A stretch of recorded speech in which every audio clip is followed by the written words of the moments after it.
तो नेहा आप उधर कराची में हो या कहीं पे? जी जी, I am in Karachi. Okay.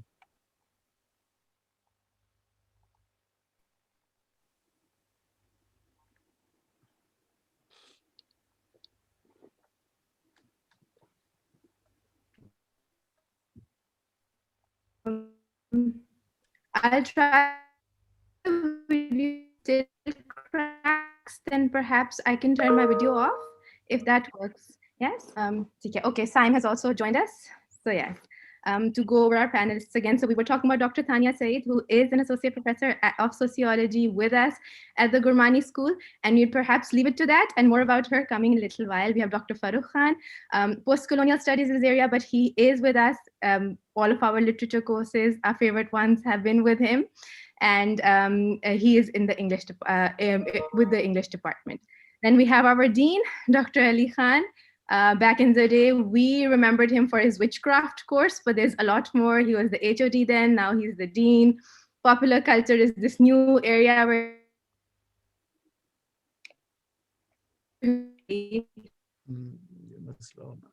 to discussion anthropology and an anthropologist. And it'd be very fascinating to know what it's like to be in positions of leadership. She was a senior back when I was a student. So a lot of personal sort of association with this panel too. 2008, alum from the Gurmani School and the founder of the Mama Baby Fund. And we'll hear more about it, more about her sort of endeavors in public health. Finally, we have Saim. Saim is like this star sort of alumni from a more recent one, 2014 graduate, socio-anthro was his major. Then he went on to filmmaking in Colombia. And he made it all the way to the Venice Film Festival. And we really want to know all about that as well, Saim. With me, I also have Elia Mohsin, Adil Sattar, Mahanur Qureshi. The four of us are at the Academic Advising Unit, and we're also proud alumni of the Gurmani School. We've gotten nothing back. We will be taking questions throughout the session. We have a Q&A box. So our attendees can keep posting questions there. And the last half hour, Maha is going to moderate the Q&A and share your questions, collate them, share them with the panelists. I think we'll wait for Dr. Ali Tima perhaps for another minute. Or should we perhaps go in with our He first? can't get in. He can't get in. He's here. He's here, but he's here. He's unable to, I think, maybe, I don't know. Join. Adil, can you please see to that? Yes. So we can perhaps wait for a minute, and then we will jump straight into the discussion. Yeah. Maybe you can resend the panelist Zoom link because I think there are two, so it gets, yeah.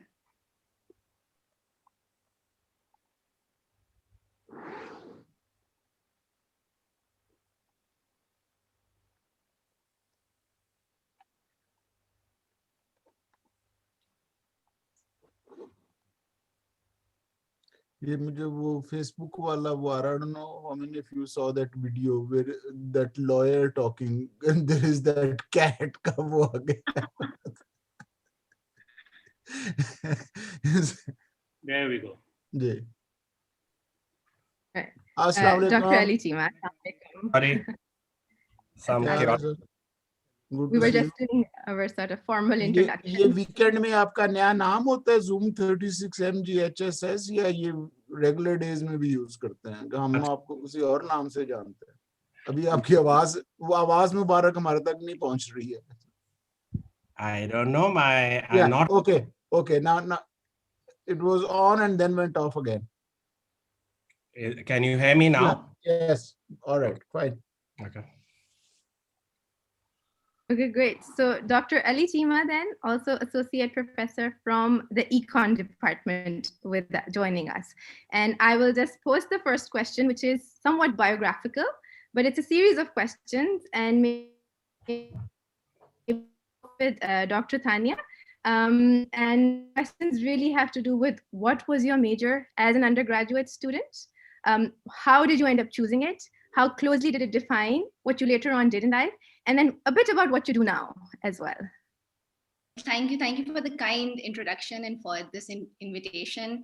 I mean, I'm absolutely honored because I'm surrounded by my teachers. So I was a social science major. I've been taught by Dr. Farooq, Dr. Ali Khan, Dr. Ali Chima. So all of them, in fact, Dr. Ali Khan was my external examiner for my senior project. So it's a huge honor to be invited here. I joined LUMS in 2001. So I'm a graduate of 2005, at which point LUMS was had a very different program. It was a quarter system. We were required to take more or less everything. So it was a requirement that you would do math courses. I did C++, which is now irrelevant, but this was the background. You had to do computers, economics, maths, set theory, God knows what.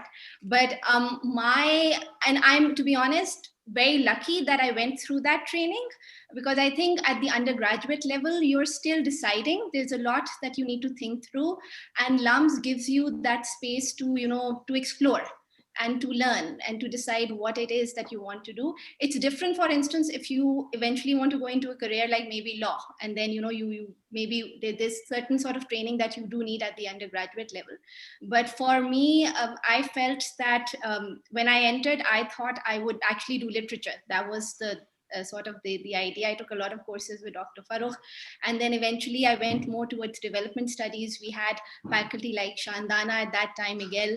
So we were sort of, I was really interested in that. And eventually my path sort of overlapped with post-colonial studies and development studies, and my interest in gender and being a feminist, wanting to learn more about it. So I eventually did my master's in gender development and globalization at the London School of Economics. That's where I went. Then I thought I would do, I was interested in academia, but I also realized I had no clue about the so-called real world. It was always, projected as the bubble of the university, the ivory tower, and then the real world. So I took a very different sort of direction. I actually worked for the International Finance Corporation for almost 2 years, doing value chain analysis in Egypt. Very random, but it was random and chance and, networks and God knows, just trying to do something different. And that's when I realized that actually I loved research.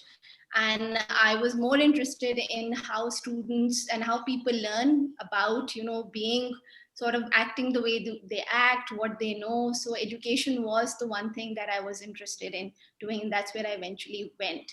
So, I mean, the path was different, and I'm really lucky I took that path, because at least now I know what I've gone through those different stages, and it's important. I really think it's important to go through, to work in outside of academia, to realize what it is, especially if you want to sort of, pursue a PhD and have a career in academia, to sort of get that idea, because at the undergraduate level, you do romanticize certain things. And I think you also romanticize the academy, and you later realize actually it's quite problematic. It's not what you thought it was. But yeah, so that has been my journey. In terms of how it helped, I think what I did as an undergrad, and this is something which my teachers also recommended, is precisely try everything, right? So explore. I think if it had been left to me, I would never have taken on quantitative analysis and quant methods, which, to be honest, was a huge plus for the way the degree was planned, because by the time I reached my PhD, I had some idea of how to do statistical analysis, some sort of base in that. So I think at the undergrad level, what LUMS gave me was that basic training, and I actually built on it, and that's the reason why I think where I am today. Yeah, and where I am today, as you mentioned, I'm an associate professor now of sociology at LUMS, and yes, my research is education from a sociological perspective, looking at ideologies and issues around social inclusion and inclusion. Thank you so much, Dr. Tanya. And you've raised some important threads that we perhaps pick up on, especially this notion of research methods and this sort of training that university does give you, quantitative, qualitative, although now you are a qualitative researcher. But we get to that, as we go, and we'd also perhaps really being a first time, we're all really excited to know what it was like at the Venice Film Festival. And if you look back, and if you could sort of think of the things Lums gave you in this entire journey, not just the Venice Film Festival, the entire perhaps journey working with luminaries like Sarmat Khusert in the filmmaking arena. So a bit about your undergraduate, what your major was, how it was like for you as a student, and then to what you do right now. My undergraduate major was anthro-social. Sir Ali Khan was, of course, my thesis advisor as well. I made a little documentary as my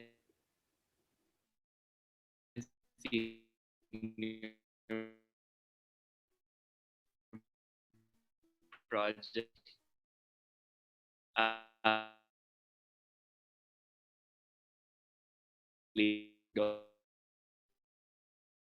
all remember because Sir Ali Khan pressed it. But as not a very good, like this, because I'm maybe you should not be taking my advice to a certain degree, because I was not a very good, was mildly interested in politics at that time, but not really. Economics I couldn't handle. So I was like, okay, I can't do this. Okay, so then I had to cross that out. ACF, I knew I hated mathematics and finance and stuff. So I knew that I didn't want to do that. So it was really like down to then I came to anthropology. I was taking certain courses and I was like, okay, I can sit in this class and I can listen to these things, but I like I'm not bored. I'm interested in hearing about these things. It's not something that I want to do as a sort of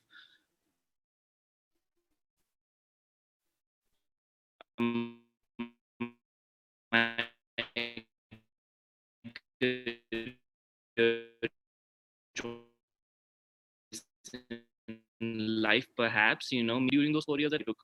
I mean, I think we're supposed to talk about those things later, but I always do wonder that they do help a lot, just in terms of having like sort of a greater understanding about the world, I think, which is very, luckily enough, became very, very crucial to what I now actually do and love to do.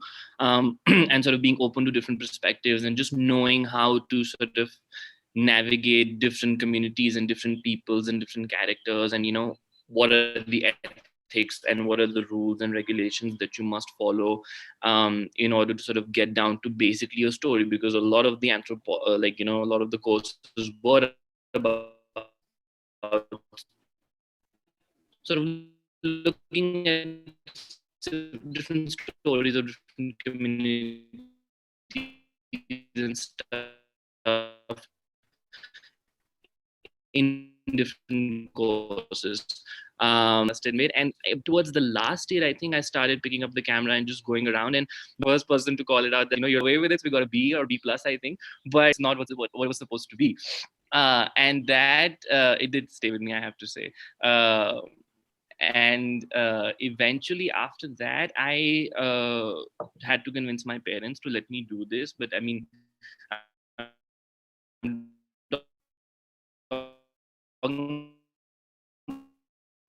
23rd are going to work a hobby kind of a thing, that you can have the camera and you can do fun things with it, but that's like, what are you going to do really, so I had to do some convincing, and then my parents only had one condition, that if you want to do it, then you have to go to school again. And and I anyways wanted to go to school again for film. So I assisted Sarmat Khusert for 1 year on a television project, and then I applied, and then I went to Columbia.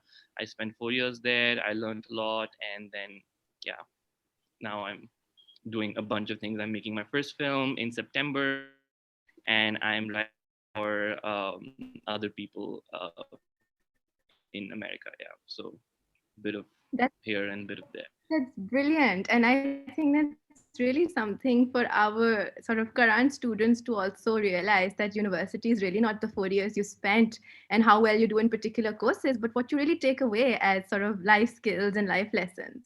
And you have been very modest with what you're doing. We'd like to know more about the awards and the ceremonies, but we'll perhaps take that in the second round.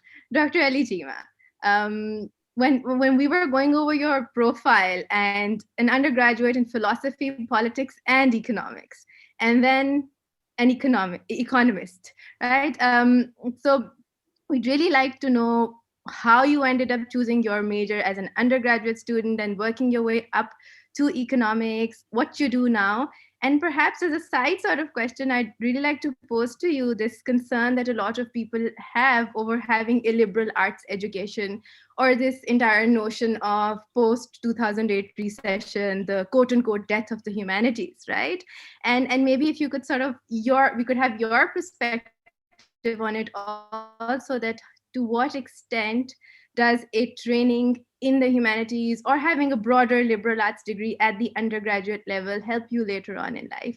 But not to sort of lead the discussion, we'd really like to have your perspective on this. So how did I land up with economics? Let me take that subject. And I kind of went in every which direction before I landed up in economics. So when I got to government college, which is like a gazillion years ago, Tanya's already said I taught her. I feel like older by the minute now. It's not even by the year. I went in sort of just thinking about jobs. So the idea was I went in to do an FSc in math, stats, and economics. And at that particular point, there used to be two competitive MBA programs in the country. One was, of course, IBA. The other was Punjab University. So I did my FSc, and then I went in my BA, took advice from people, and they said, well, to get into the MBA program, you have to do really well on the merit list. And to do well on the merit list, you should take subjects on which you can score high. So what better than double math stat, right? So I took double math statistics. But then, the point, I went to sort of government college in the 80s. And that was, during the Zia years. One was confronted by this big political change that had happened in Pakistan, and which had shut down campuses completely. So, sort of gazettes in college, dramatic society, debating society, all this was banned and under heavy censorship. So I got involved with basically debates and drama. And the person who got me involved with drama is a gentleman called Bilal Hassan Manto, who also used to teach at LAMS at one point. And that's when I kind of started to discover, I started hanging around with Bilal and felt like a complete Philistine. So like Saim, Bilal also writes novels and makes films, although he's a very accomplished lawyer. And I kind of realized that, basically you have to discover a creative side of yourself. And that's where I just fell in love with government college, because we revived the dramatic society, and that involved a lot of politics. But then questions of, how should society develop? How should the political system evolve? What are development challenges of people? They became quite close to my heart. And I was very lucky to be inspired by Mr. Arif Hassan, who's an architect planner from Karachi, who worked with the Rangi pilot project. And I more or less kind of hung around with Arif Saab, and he was a big mentor. And then I wanted to do something which allowed me to grow creatively, but at the same time do this. So I opted out and I went to NCA to do a degree in architecture. And realized I was always a pretty good student. So I realized that I was at the bottom of the totem pole over there. And that's where I realized that Saim saying that, you didn't do well didn't really matter. But it was a big struggle for me. So I then decided I wanted to combine something which allowed me to be creative and yet, sort of allowed me to develop insights into society. So I kind of landed up through a whole host of circumstances in Oxford, because I got the Rhodes Scholarship. So I decided economics was the best way to go. And I was quite torn, because there's no pure economics at Oxford. So it was either a choice between PPE or between history and economics. But because I came from a system which was based around rote learning, I kind of bottled, although I would have preferred to do history and economics, but I did the PP, which I think is a wonderful, wonderful degree. And there I met a number of really inspiring teachers, two of whom I'd like to mention. One was Andrew Glynn, who was a tutor of economics at Corpus Christi. He died, unfortunately, about a decade ago of brain tumor. And I kind of understood that actually, understanding society is not only about, it's not a disciplinary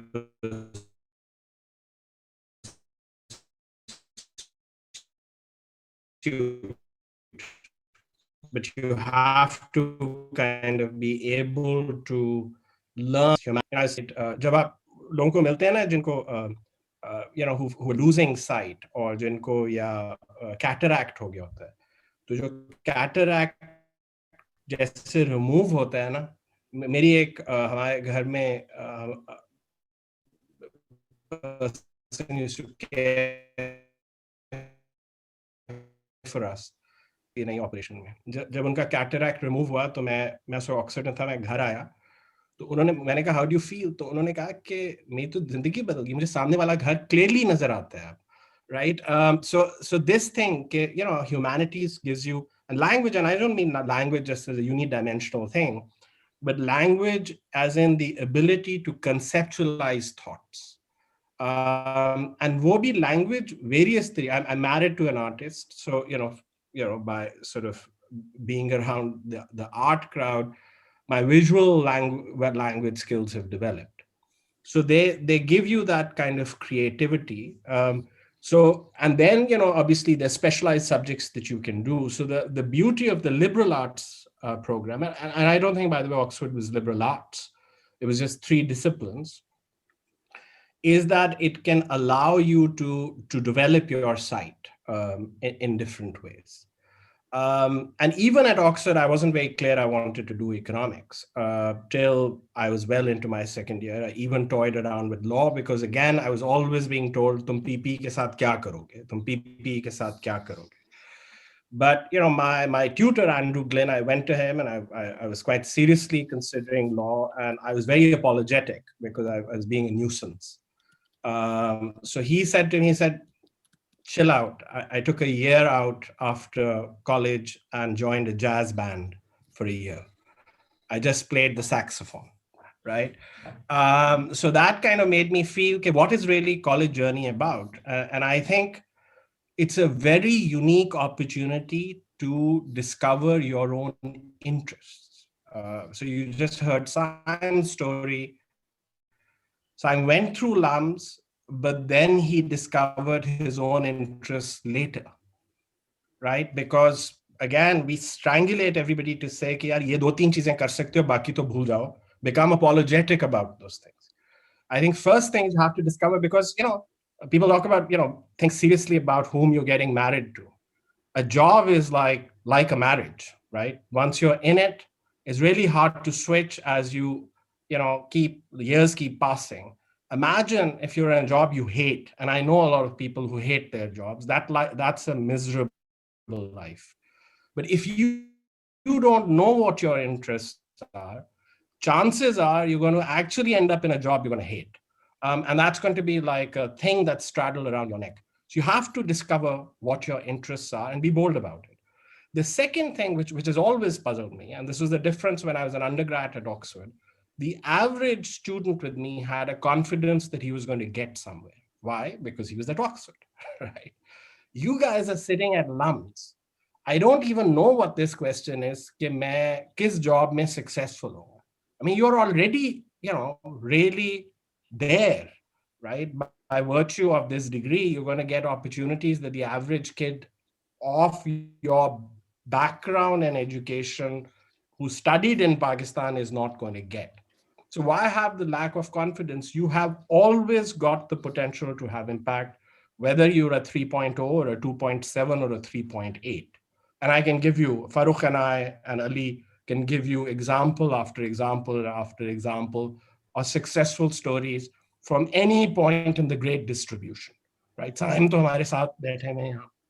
So जब आपको वो समझ आ जाती है, then the question is not कि मुझे क्या करना चाहिए to be successful. The question is, I can have an impact, but what do I do that's going to allow me to grow? And that is about understanding your own interest. And your school system is not going to develop that understanding. And our social system is not going to develop that understanding because it's going to straitjacket you into what they think. और मैं एक चीज बताता हूँ, आप 21वीं सदी में बैठे हुए हैं, things like chartered accountants, certain managerial jobs, they're all going to become redundant because AI is going to destroy those things. तो वैसे ही जब मैं कॉलेज में गया तो 2-3 अखबार होते थे. मेरी अपनी जिंदगी में गवर्नमेंट कॉलेज में suddenly पहला न्यूज़पेपर बूम आया, and a lot of my friends became journalists as a result and have done really well, right? But ये जरूर है कि अगर आपने बहुत ज्यादा पैसा बनाना है तो कुछ जॉब्स में बनेगा. अगर आपने जो है इम्पैक्ट करना है उसके लिए कोई और चीजें चाहिए होंगी. Those are also lifestyle choices and there's nobody who should judge them. It's you have to be your judge. But take this opportunity to understand yourself and develop that sight. मुझे कभी नहीं भूलता जब मैंने नया एग्जाम ज्वाइन किया था, खोखा उस वक्त कैंपस पे होता था. मैं एक दिन निकल रहा था तो एक लड़का दूसरी अपनी स्टूडेंट से पूछ रहा है, कॉलीग से, कि मैं अंग्रेजी का कोर्स लूं कि ना लूं. उसने कहा कि नहीं, मर जाएगा, तेरा जीपीए बहुत इफेक्ट होगा, कभी भी ना ली. और मैंने दिल में सोचा कि अगर इसको जबान ही नहीं आएगी तो जितना मर्जी अच्छा जीपीए ये ले, what is the person going to do when they actually end up at work? So it shouldn't be all about maximizing. If you are a 3.9 and you're not articulate and can't conceptualize, you already have a problem. A 3.6 who can do this is probably going to do much better. So let me kind of stop there. Thank you so much, Dr. Ichima. That was actually quite like goosebump moments, a lot of them, and a lot of things that you said were so powerful, particularly this notion of, understanding societies is really not a disciplinary pursuit. And then to sort of be able to explore your own self. So we'll perhaps come back to you with a bit more about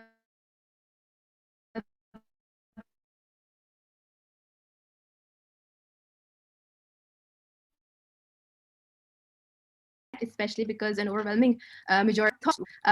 So we'll have a discussion about that. But Dr. Farooq Khan, post-colonial studies, to begin with, an area that is really not tied to a particular discipline, and then to be in the English and the literature sort of department here at LUMS and everything in between. We'd like to know all about it, please.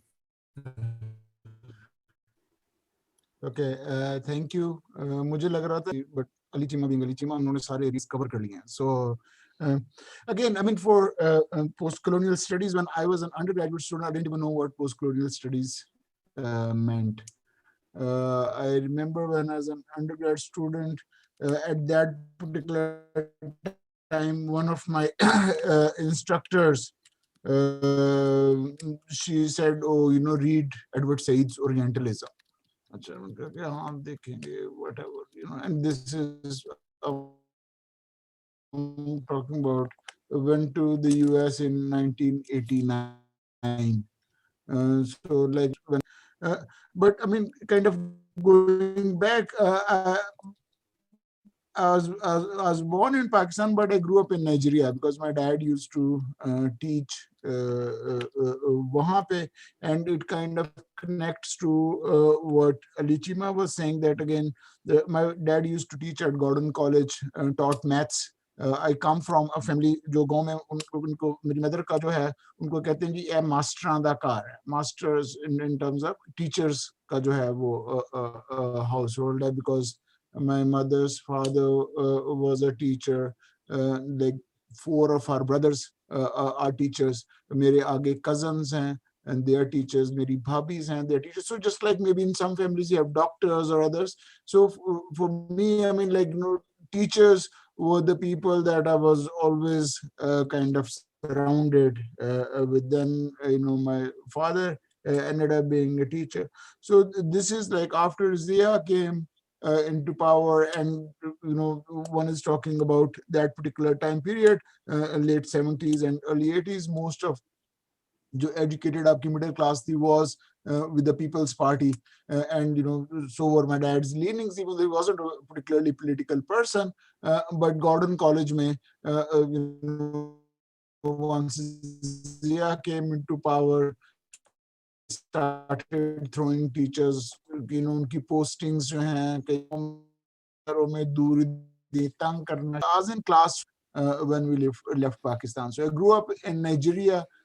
In Nigeria, it was fantastic in the sense that before I knew what multiculturalism meant, I was in a multicultural, almost like LUMS, like campus, bigger than LUMS, and this was a federal government college.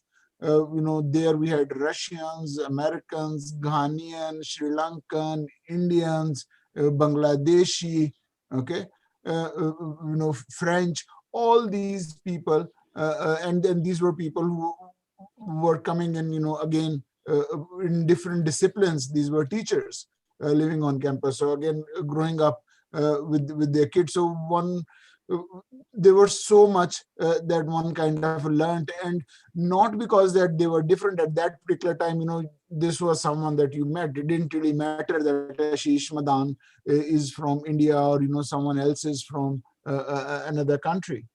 And another, like in between that, was that every summers we would come to Pakistan. And Pakistan mein jo my parents are, they're from these border villages where India is about 5 or 6 kilometers from our village. So we're literally the first habitation that you have from that side. ये सारी चीजें, the reason, and again I'll connect it to what all these things meant. And again, did my O levels in Nigeria, came to Pakistan, joined a private school called KGS. That's something थोड़ा सा बंदे को शर्म आती है वो कहते हुए, but anyhow, so KGS, and wasn't happy there at all, because again I was coming from a multicultural society where the expanse horizons were so expansive, and here it was kind of more or less almost this incestuous upper middle class people, much more inward looking than, and for me, I mean, like, it was at that particular time, Pink Floyd and ye wo वगैरह, Miami Vice se zyada conversation aage nahi jati. I liked both of those things, but the thing is, I think there was so much more that I felt that one could talk about. So udhar se then went to the US, and at that particular time I went in as econ management and literature major. So and then accounting वगैरह की took first course, hated it, समझ नहीं आई कि क्या चीज वो हो रही है. In the third semester, there was this fantastic Indian professor who I was talking about earlier on, who mentioned it, would say she came in and she was offering these brilliant courses, and मुझे ये realize हुआ that there was, I think, one more course that I needed to take to complete my econ major. But if I took that, then I couldn't do the humanities major that I eventually ended up doing. So I said, okay, fine. I didn't tell my parents, and वो मैंने switch कर लिया. मैंने कहा ज़्यादा क्या कहेंगे, whatever. So, and that was the best decision of my life, because it was that particular switch in the third year that I took humanities, which kind of started talking about literature, which was not English literature, but literature in English, out of which then comes under the rubric of post-colonial studies. So वहाँ पे इन्होंने किया. Then I went to Brunei. I taught there in high school, and what Anu Aneja, that professor, had mentioned at that particular time, that read, and I said, okay, fine, पता नहीं क्या चीज होगी, पता नहीं का कैसे Edward said है या क्या है ये वो वगैरह. And I was in Brunei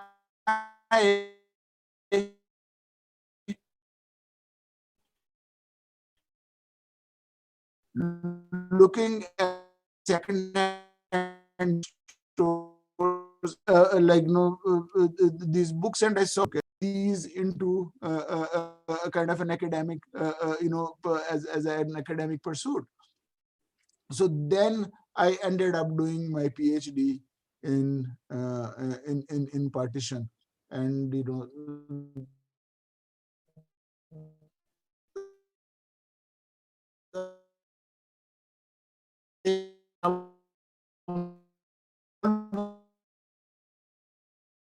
wanted to come back to Lahore, always wanted to teach.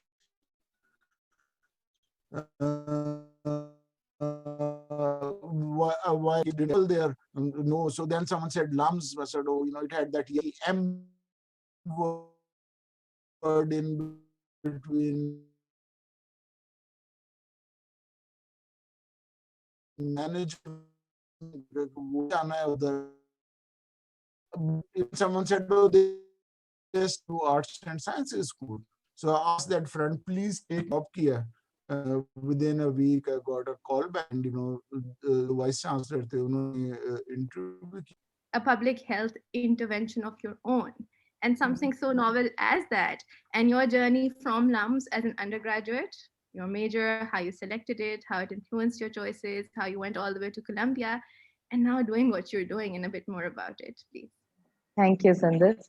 So I am fairly certain that, anyone is, I'm happy if someone would challenge me on this, but I really don't think that anyone at LUMS has done what the strange thing that I did after my master's, which I'll tell you about in 2 minutes.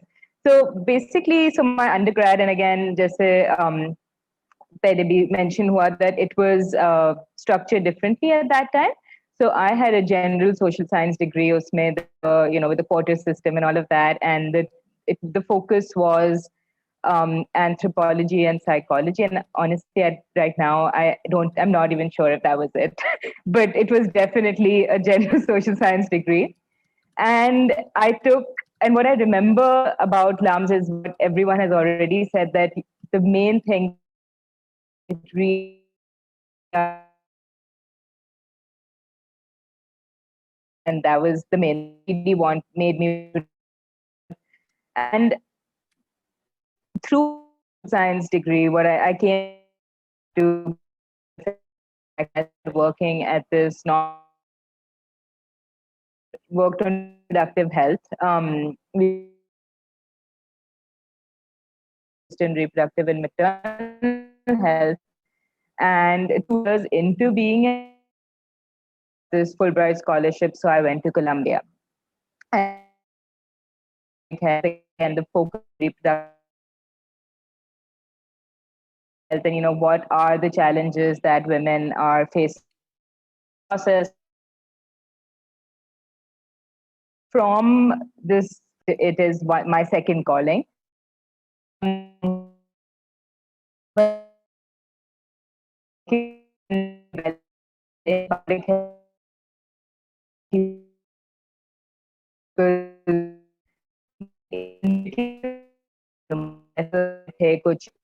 This one used to work in America, Pakistan, and even she said I work in so many countries all around the world, and I find Pakistan to be one of the most difficult places to work because indicators बहुत slowly change होते हैं यहाँ पे, and that's probably true of a lot of places, but Pakistan specifically, public health is very difficult to work in. So I started, so by now it was, probably around 5 years post-LUMS, 6 years post-LUMS, and I'm still, I work at the Population Council. We're doing a lot of work on human resources for health and, what it is that makes the human resources for health situation so poor in the country. And I'm kind of toying around with this idea that why don't I have a clinical skill? Because my footprint should be bigger than this. This is not it. It cannot stop here. It has to be more than this. And so, ghumte ghamte, I one day showed up at this hospital in Karachi, and I spoke to there was a midwifery school there. And I'm not, of course, learning is lifelong, but I'm still kind of old by now. So at this point, I'm already 29 years old. It's hard to learn something new, technical skill, something new. But I asked them, I said, look, you have a midwifery school. I would be interested in being a midwife. Is it possible for this to happen? And they were like, look, we don't think that you should. because पहली चीज ये है that that the entire curriculum is in Urdu. आप पढ़ेंगे भी उर्दू में, लिखेंगे भी उर्दू में, exams भी उर्दू में देंगे, and it is hard for you. Sadly, yes, the syllabus that we followed in primary, secondary school, Urdu was taught as a second language. It is hard for me to, it's still hard for me to write. But that's something definitely to be embarrassed about. But they were like, look, it's difficult for you. Think about it. Also, everyone here is very young. They're all 19, 20, you're older. It's just, it seems like something passing and you should not put too much thought into it. So I said, okay, okay. But I did put a lot more thought into it. And I came back the next month and I said, you know what? I've decided I want to do this. I will do this midwifery diploma and let's see what happens. Worst thing that could happen is halfway into the diploma, I realize I don't want to be a midwife. It's okay, I'll leave it. So I started working at this hospital. It took me 18 months. And in 2015, then I became a midwife. So that is basically the trajectory that happened after LUMS. And it was during midwifery that working at this hospital, so how it was structured was 3 days we would work at the hospital, 3 days we would study. And it was hard. It was, I had never had a clinical skill. I don't think I had the dexterity to do so much like physical labor. Like, that I said that I'm so excited to wake up every morning and go to work because this is the best thing that's ever happened to me. So this was the midwifery experience. And while I was doing midwifery, I saw that there were a lot of women who, during this maternity care process, postnatally, they would have really major financial emergencies. So, आपने 10,000 रुपए save किए delivery के लिए, it turns into a C-section, or you need, so your baby needs to cover that. So people are like borrowing their here. So, and that's where Mama Baby Fund came in. So we started like tiny in 2015. And now it's a registered organization. Thousands of families have been effectively like helped by the Mama Baby Fund. We do a lot more. We work at a lot of facilities. And my midwifery journey continued as well. I now work at the Indus Health Network. It's a big hospital network in a midwife-led unit. These facilities by themselves, and they do deliveries, they do antenatal, and I manage them. Absolutely my dream job. And then Mama Baby Fund is also who I am.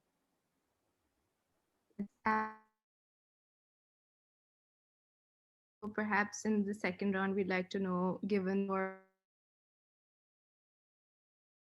in terms of impact, in terms of indicators, a bit about that, because for students who would perhaps be seriously interested in then going into these areas, how you can, because the conventional understanding is you'd be a consultant if you're doing something in social and public policy, but here you have an intervention, so the impact of it.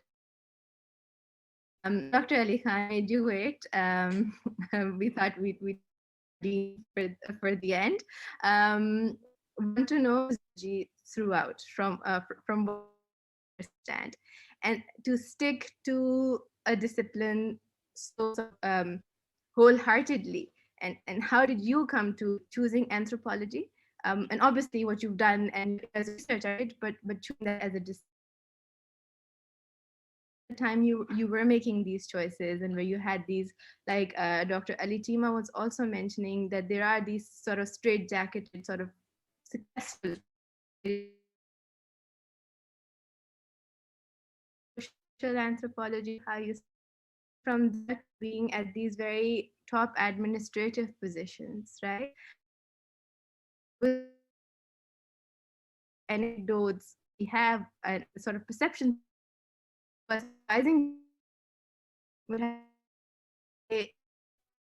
in an organization like LUMS, if you're at these top a computer science major.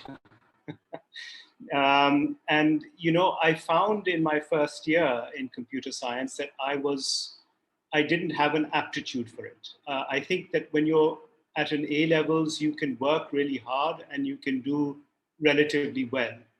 But the step up to the university level is a big step.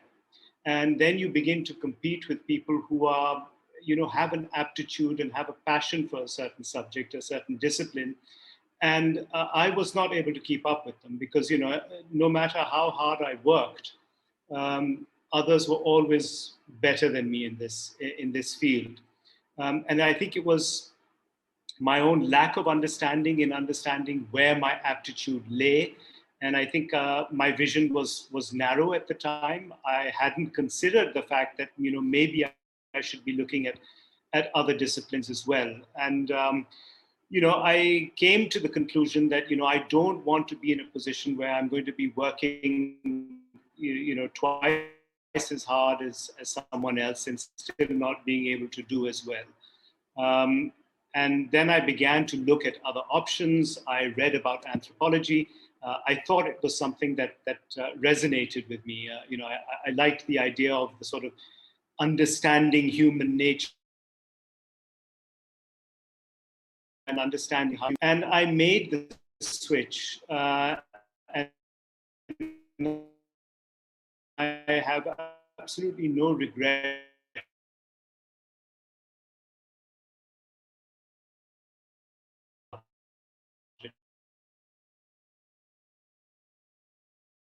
Because, I as a thing from to do is a very simple question to answer. The idea is that, and this also is what all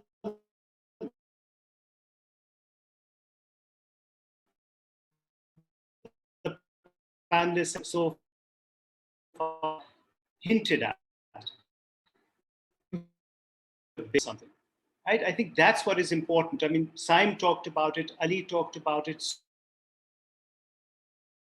Neha, so did, and talks about having a passion for something.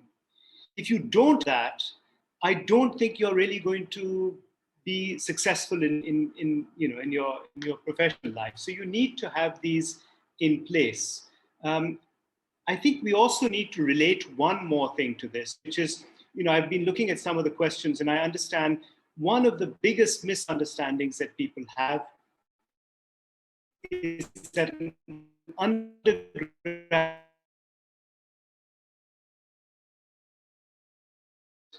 if anyone, I'm addressing all the students who are here today. If anyone tells you that one major is more likely to get you a good job than the other major, that is an out and out lie. Right? It is absolutely untrue. I can back it up with statistics that we have. An English major has done absolutely as well as a history one, as an econ one, as an ACF one, or any other one. So certainly that is something that needs to be put to bed. Now, once you put that to bed, that there are no majors that are better than other majors, the only thing you have to worry about is your passion, your interest, your aptitude. And I'll say one more thing about it. Where do you think you've got teachers that are going to interest you? Right? I mean, that is where the passion comes from. And here I'm going to, I'm not going to be as diplomatic as some of my fellow panelists here. Where else are you going to get a teacher who's going to talk about the fact that he used to play the saxophone before? Right? Where else are you going to get that? Where else are you going to get someone like Farooq talking about his journey towards where he is now? Right? Or Tanya's journey into where she is now.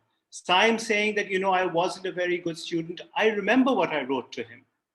And yes, it was a lazy piece of work, but it was also a piece of work that was full of potential, right? I mean, both him and his fellow Imran at the time, they did this piece of work. And my only feedback was that I could see that this is someone who's going to do much more.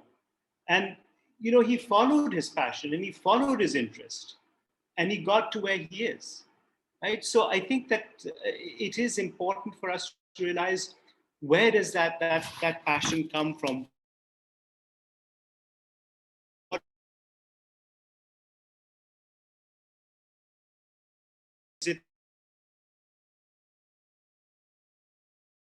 that is going to take your fancy to. I said,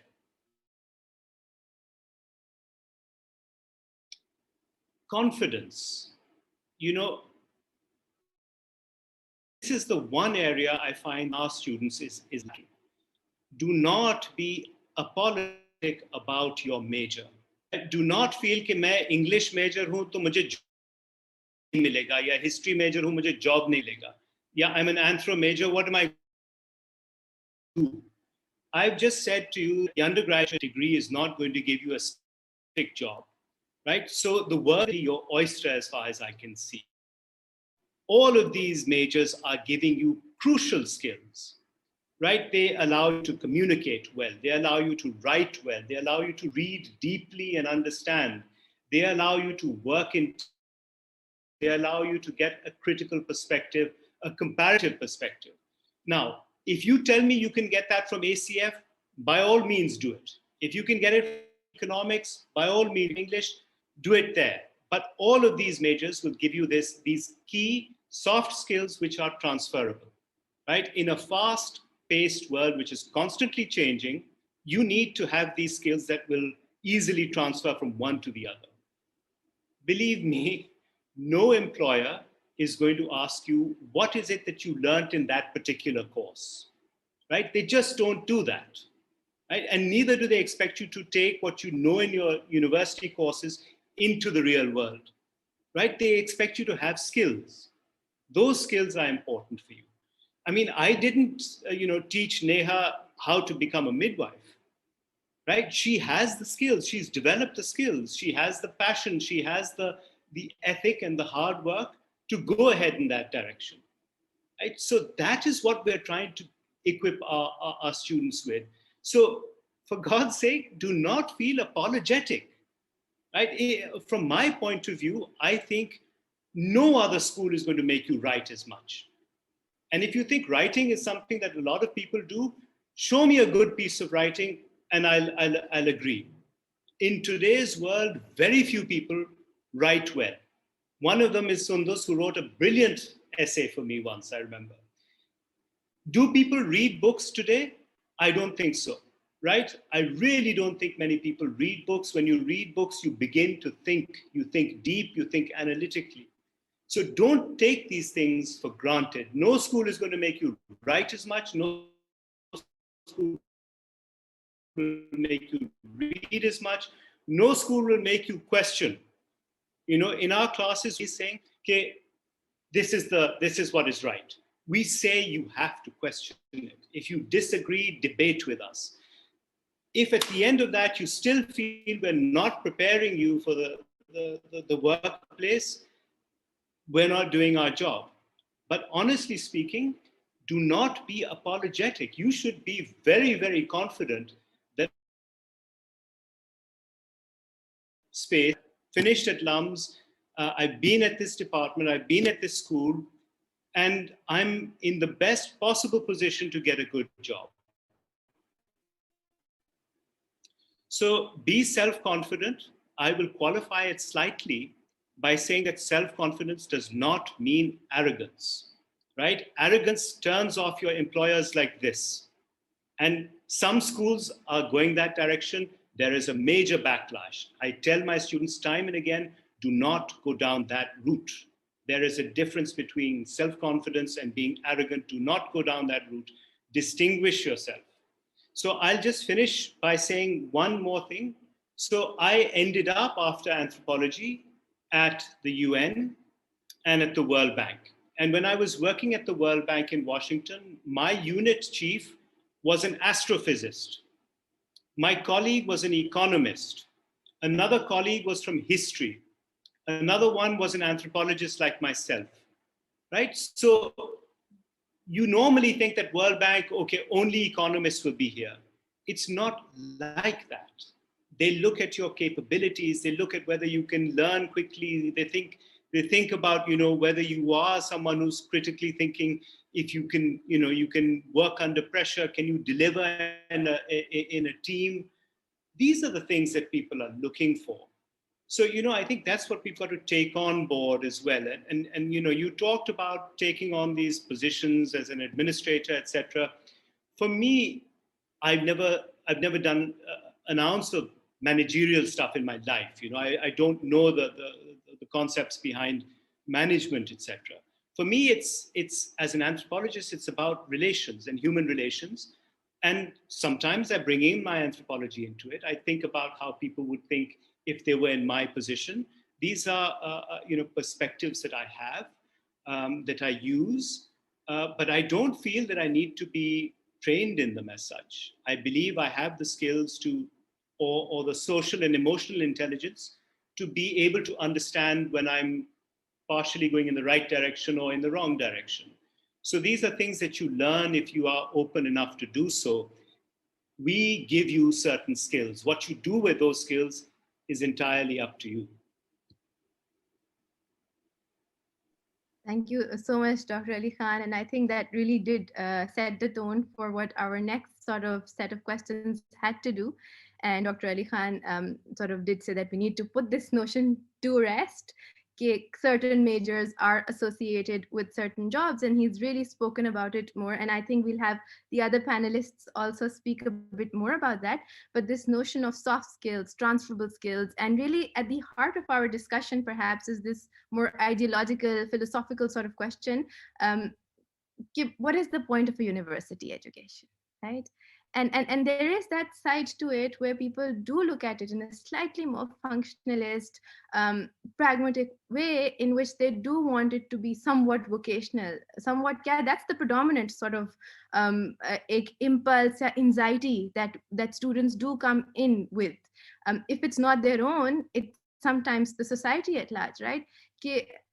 Yes, we want to find our calling, do what we like, and but then, like Dr. Ali Khan really eloquently explained, even if that is the concern, agar naukriyan hi chahiye, to even then the training that you're getting here is what's really going to determine whether you're successful at whatever it is that you do. And it's really not so much particular discipline or with time, what is the sort of area or field being rewarded by the market more than others changes, right?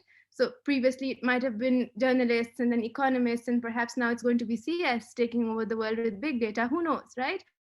So given that, then maybe to reconceptualize that what it is that we want to take away from a university education. I'd go to Dr. Tanya now, and taking this sort of train of thought. Usme Dr. Ali Khan highlighted some of these skills, soft skills, transferable skills to be able to communicate, to be able to question.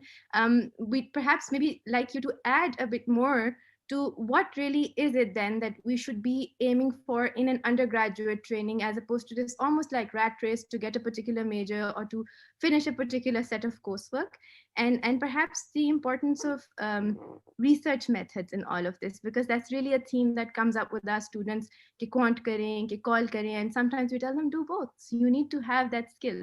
So maybe as somebody who's explored all these areas and then made a choice to go ahead with qualitative.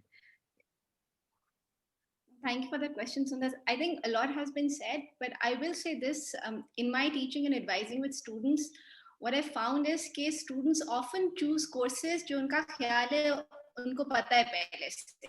Like literally, even when they're reading something, you'll get an email and say कि ये तो मुझे नहीं पता. So what do I do? And the idea being that you should already know in all want. And I think that attitude towards learning is really problematic. So there's a lot of unlearning that needs to take place when you enter higher education, जो सिखाना चाहिए. So the thinking process, the reflecting process, your place as a human being, as a living being, and इसमें climate का भी, environment का भी, there's so many questions that come in relation to how we sort of position ourselves in the world. Those are the kind of reflections that should be taking place in the learning process, right? That's the whole point.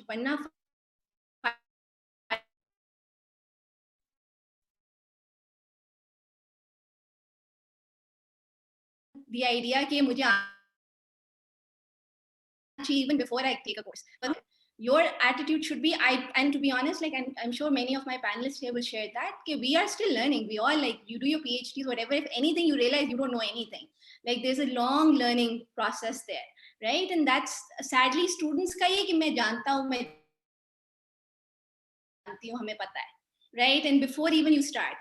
So I think there's a lot of unlearning that needs to take place if you really want the most of a university degree. And as is rightly said, कि skills hain, but remember the idea of transferability of human being. And that comes from first recognizing, first having that humility to recognize I don't know a lot and I need to learn. And I need to learn from my teachers, I need to learn from my fellow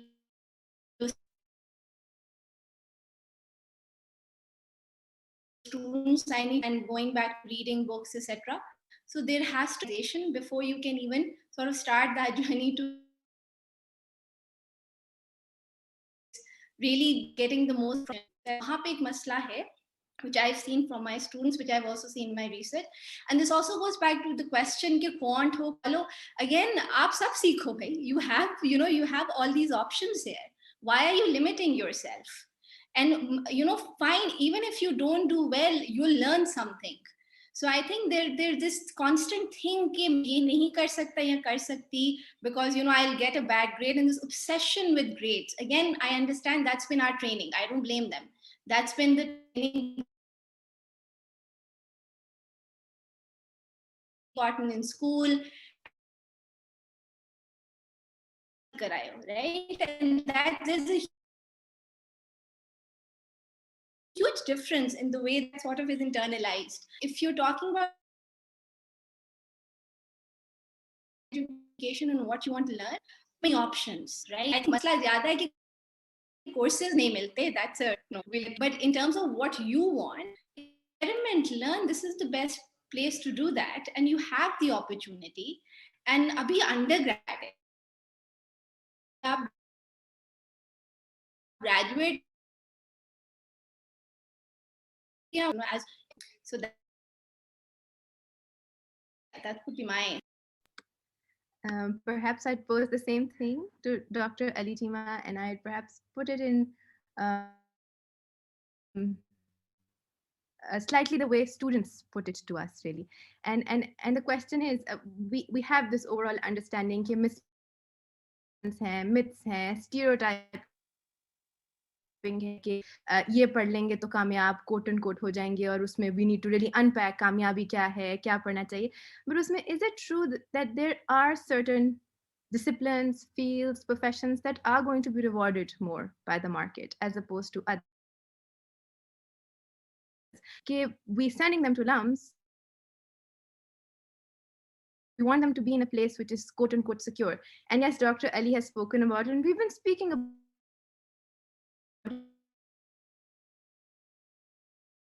And should we even be thinking like this? Should is perhaps the follow-up to that question. Okay, let me kind of make a general point on this question, and then talk very specifically about sort of options. So my general point is, like I said, I was very driven by when I was ending government college to do something. Also saw that opportunity in development work through sort of the opportunities I got to see the world with Arif Hassan, and even my mother, who's an architect and a person who's done a lot of social work. But on the other, मैं दूसरा option जो consider कर रहा था was law.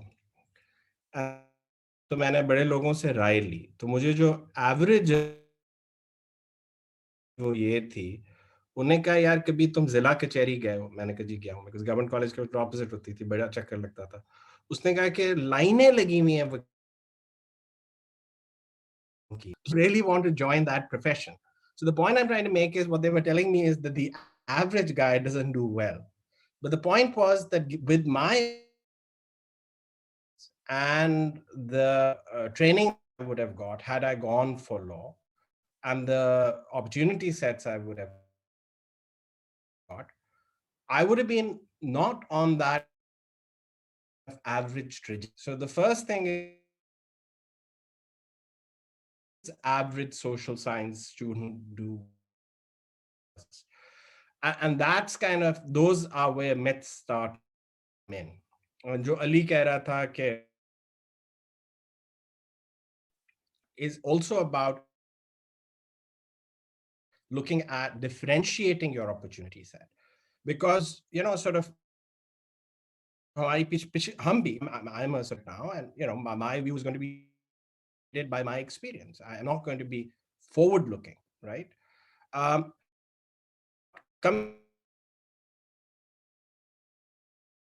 Specifics, they can, a lot of our,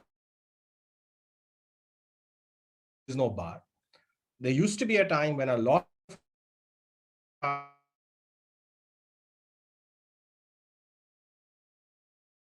I teach the program for about 5 years at LUM. It was a very successful MBA program. We used to have non-econ people, not just from LUMS, but from all over. I mean, we used to get engineers as well, but we used to get social science people as well. They did equally well. Usme bhi segmentation hai. So there are going to be some fields, and one way to think about it, it's a simple algorithm at some level, that if you biology level, medical professions are, although kind of Neha has found a way back into clinical work.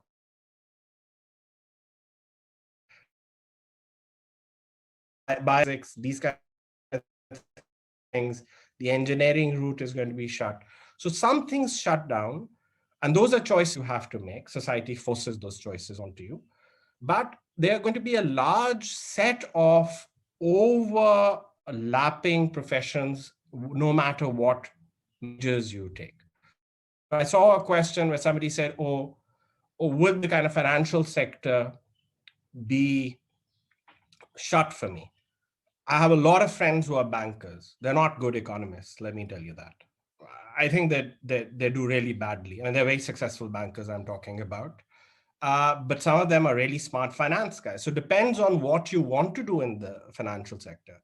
The guys who are not sort of like technically grounded finance people are really great managers.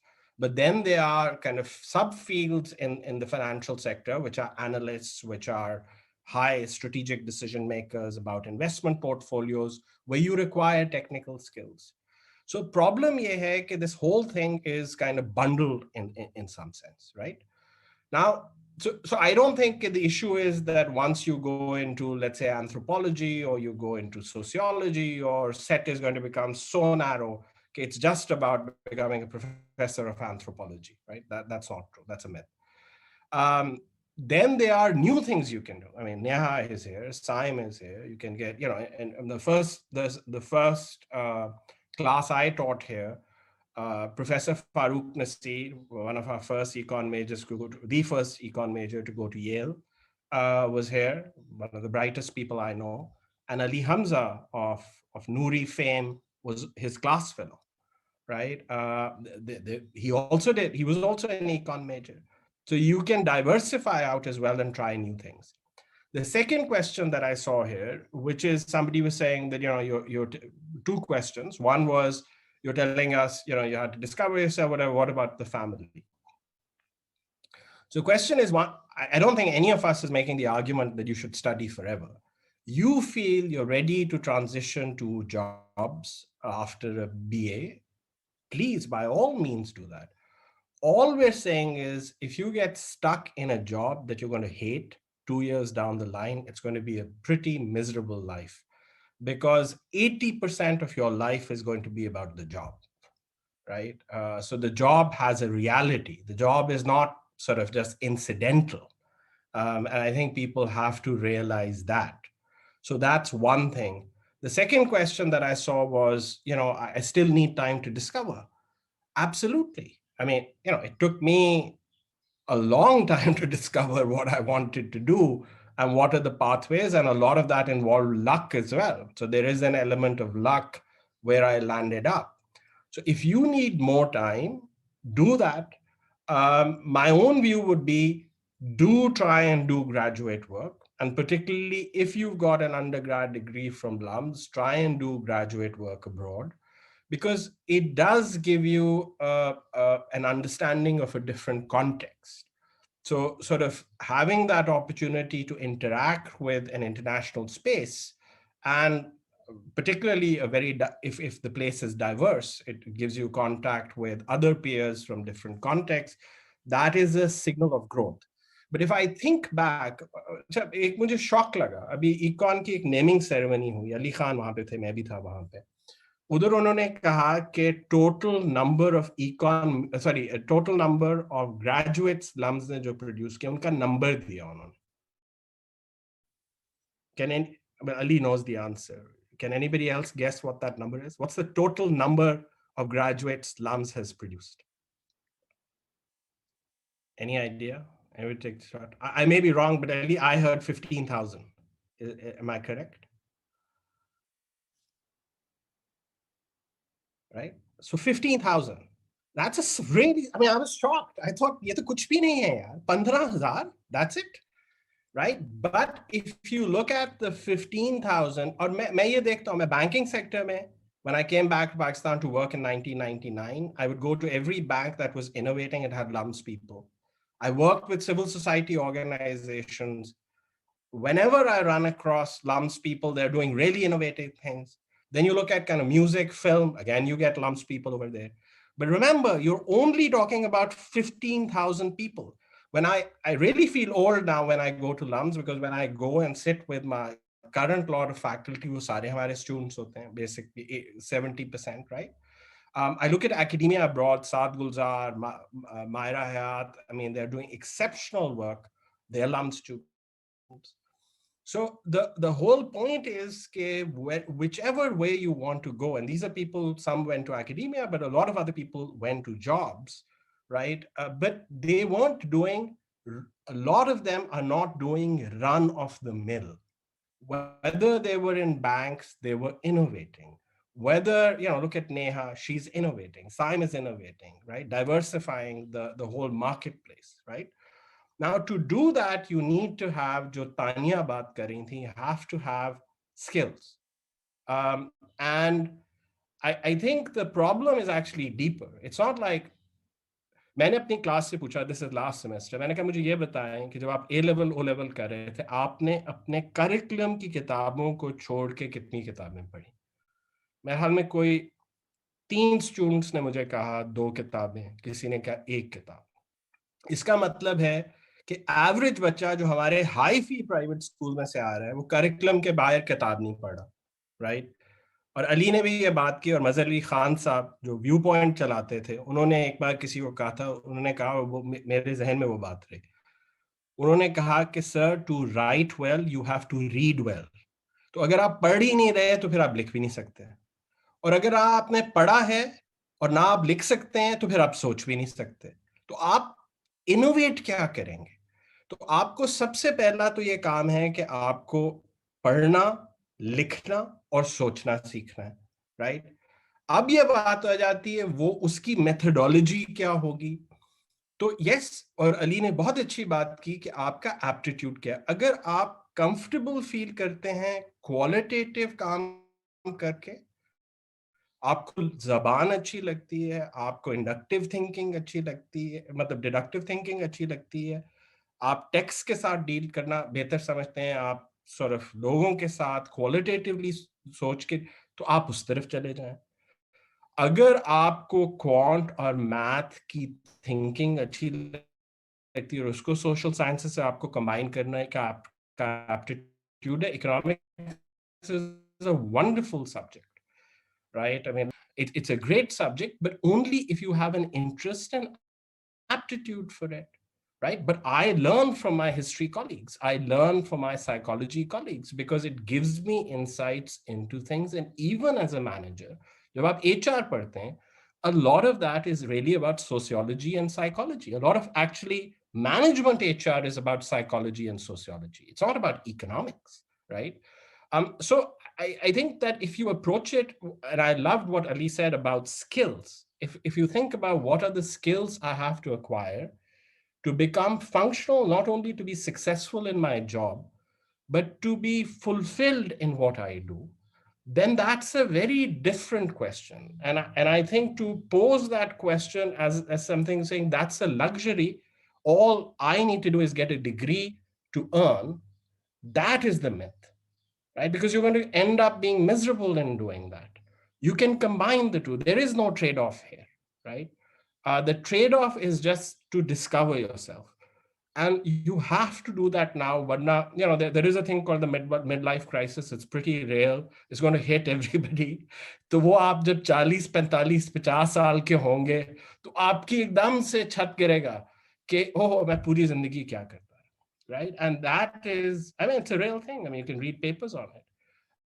And at that point, there's nothing you can do. So embrace it. ये जल्दी क्या पड़ी हुई? It's like, Ramzan में वो जो इफ्तार के वक्त लोग गाड़ियां चला रहे होते हैं, मुझे आज तक कभी नहीं समझ आती कि यार 2 मिनट हमें एडवाइस मिलती है उसमें, तो आप किस चीज में लगे हैं? Just embrace it. This is not going to come back to you, and it's an opportunity to really grow, and you have a wonderful set of not only teachers but peers. Thank you so much, Dr. Arishima, for really covering it absolutely comprehensively. And I'm really struggling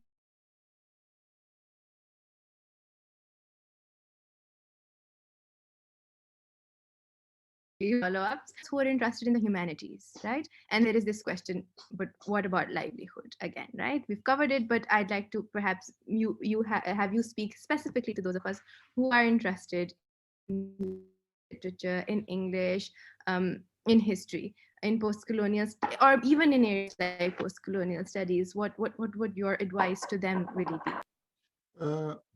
Thank you. I think, some of the things that I want to say, I feel that, they are already being said.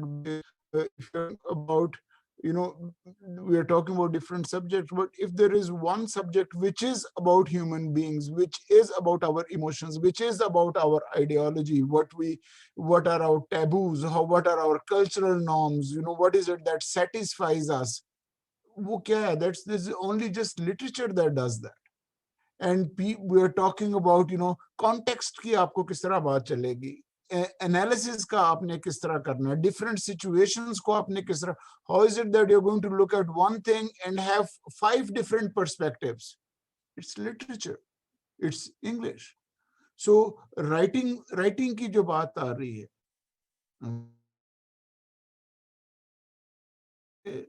चीजें पढ़ने की बात आ रही है, having interaction with one another, जो skills में, and again मैं students को कह रहा होता हूँ, the thing is कि अम्मा अब्बा जब कह रहे होते हैं ना कि ये चीज ना करो, तो ask them, how many jobs do you think there are in the world? 90% of these people, they will not be able to name more than 10 jobs. उन्हें कहो कि do you think there are 10 jobs in the world? Okay, so वो सिर्फ रटी रटाई बातें होती है, वो बातें वो होती हैं almost kind of, these are वो जो Facebook phenomena है, before there is Facebook, because they hear something like that and then उसको regurgitate करते हैं, they don't think about those things. ठीक है ना? तो वो जॉब का, सारी जिंदगी आपके पास जॉब की भी है, ओके, जॉब कर लेंगे तो job is not the one कि इतने पैसे आ जाएंगे तो ये आ जाएगा. You parents would have money होता है. Of course, I mean, you want a certain amount. ठीक है ना? ये कह रहे थिंग इज जो लम्स आपको skills दे रहा है, then and best thing जो हमारा स्कूल skills दे रहा है, these are things skills which can be transferable. एक जगह से दूसरे कर दो. अच्छा यार ठीक है, मैंने करना, मुझे था जी लिटरेचर में पढ़ रहा था, फिर मुझे शौक हुआ अच्छा यार डॉक्यूमेंट्री जो है वो बनानी है. अच्छा डॉक्यूमेंट्री की मैंने ट्रेनिंग तो नहीं की हुई थी. अच्छा ओके फाइन, कोलंबिया में उधर एक ओरल हिस्ट्री के ऊपर उनकी एक समर इंस्टीट्यूट थी, उधर जाके कुछ थोड़ा सा किया. अच्छा यार ऑक्सफोर्ड में कोई basically I wasn't trained in those things, but ये था कि यार मुझे इंटरेस्ट है, if I put in little bit of an effort वो चीजें हो जाएगी. सारी चीजें के लिए पड़ी भी है. When I was studying, even after submit कराई थी, I had never heard of a place called LAMS. Skills जो अली चीमा भी और तानिया भी एंड अली खान भी जो बता रहे हैं, स्किल्स जो है वो आपको लम्स दे देता है. कॉन्फिडेंस एंड कॉकीनेस वाली अगेन वो डिस्टिंक्शन आप रखें. Otherwise I mean like again Pakistan में डिफरेंट चीज हो रही है. यूएस में आज रीडिंग उन्होंने कहा जी इंग्लिश के जो हाईएस्ट जो चीजें हो रही है, people were going into as speech writers, lobbyists. Okay, scripts आप लिखना शुरू कर दें, वीडियोस बना रहे हैं, जा रहे बैंकिंग में जाना है, एचआर में, सेल्स में जाना है, कहाँ पे ये क्या चीजें होनी है वहां पे. Number you suppose to, how are you able to develop an empathy towards people. वो लिटरेचर नहीं सिखाएगा तो आपको क्या सिखाएगा. ओके, तो लिटरेचर में ऑफ कोर्स अभी लाइक और भी चीजों का हो रहा है, बट ये वाला आई मीन ऑलमोस्ट वो एलिस वो rabbit hole, down the rabbit hole वाला क्वेश्चन होता है. अच्छा इसका मैं क्या करूंगा, I don't know. I mean फिर उसका और भी एक दो आंसर्स होते हैं with that one does idiotic things. जो लोग कहते हैं रिस्क,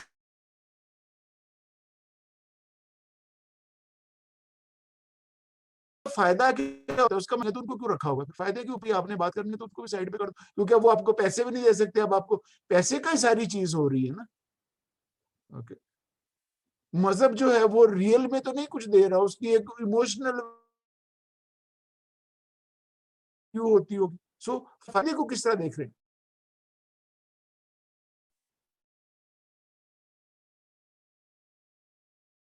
जो सेटिस्फैक्शन वाली, और वो मुझे वो बार बार वो उसका अगेन कहीं पे था भी कि but again I still use this. वो उसमें वो कहता है आई मीन सॉपी सी वो है, but I mean that's who I am. We don't read and write because it's you of the business in their pursuits necessary to sustain life. But poetry, beauty, romance, love, these are what we live for. I mean, आप सारी उम्र नौकरी करना है, कहीं नहीं, to be least of your worries. अगर आपने इंग्लिश में या ह्यूमैनिटीज में या सोशल साइंसेज में कोई भी चीज आपने की है, जॉब की ट्रस्ट में वो जो है ना, मे भी 1 महीना आपको ज्यादा लग जाएगा किसी और से, या उससे आपके 10 या 15,000 पे आपको वो कम तनख्वाह मिलेगी. ट्रस्ट में, big problems, bigger is then so again one shouldn't be unkind to people, but who ask these idiotic questions, they are what they ask. So let's go. Absolutely. Thank you. For a great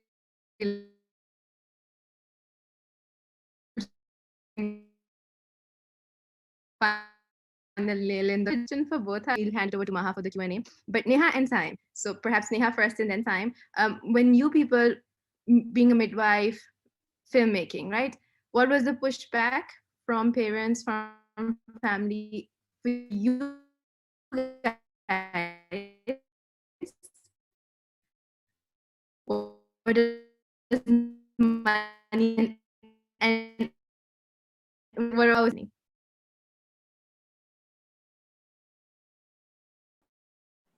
I'll let Sam go first. Sure. What was the pushback from? I was lucky. My parents were not they were pretty great about it. Like, it just took like a couple of conversations, honestly. Like, I think 2, 3. My dad was very quick to come by, and my dad is like a military retired guy, so just very cliched also in terms of what you expect that to be. So it was surprising for me as well that he was pretty forthcoming with the idea of me going into film. My mom is perhaps, at that time was more conservative, so there was a little bit more pushback from her. But again, just in terms of confusion, because again, you can't blame them for like not really for having the question of like, what are you going to do? Because of course they're worried for you, you know. So it makes sense. It made sense to me, you know. And of course I was also worried because I didn't want to live off of them. So I wanted to, I think perhaps why I came to realizing what I wanted to do like fully a little bit later, like perhaps I would say junior, senior year, was because I was like, I'm sure I like film. I love watching film. That's what I do. I think about it, but like, how am I going to earn money? You know? So that's why I just sort of bridge that gap between like, how am I going to turn my passion into something that can also sort of earn a livelihood from. That sometimes if you are thinking on lines that are not very set, you know, and that you're sort of thinking of a career which is not very obvious or not one of those 5-10 obvious choices, you do wonder about those things. And so that's important as well. So my parents eventually were very chill. I think they're till date, they're pretty cool about it, because I think once I went to school for it, and after that, specifically when I started earning money, they were chill. I think mostly I got more pushback from my peers at LUMS, I have to say, because they looked at me as this like cute thing, you know, like, oh, you know, like they wanted to pat me on the back for like choosing something brave. And I was like, what do you mean? You know, as if like I was this, I don't know, they just looked at me with some kind of pity that, you know, but also like, oh, cute, brave kid, you know, that you're doing something bad. And, you know, let us know if you need any help kind of vibes, you know, like, you know, I don't know, like they expected me to come back like 5-6 years later to ask them for money and stuff. So I was very sort of afraid that might be my future. But I think eventually they did also perhaps come around. Some of them still think that I live off of my parents, because they don't understand that I can actually make money off of this. So when I tell them that I make money, you know, and I make pretty good money, and that, you know, I have my own apartment,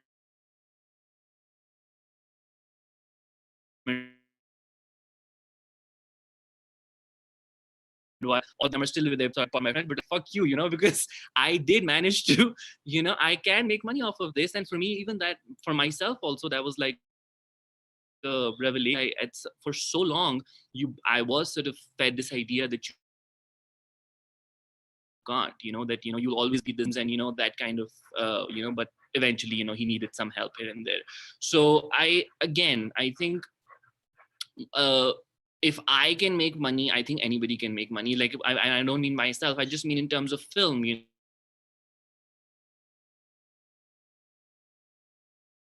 because it's nascent industry. Also, I'm not sort of pursuing a commercialized zone. So I am trying to sort of just work through gigs that I get abroad to write, and I'm making my own film.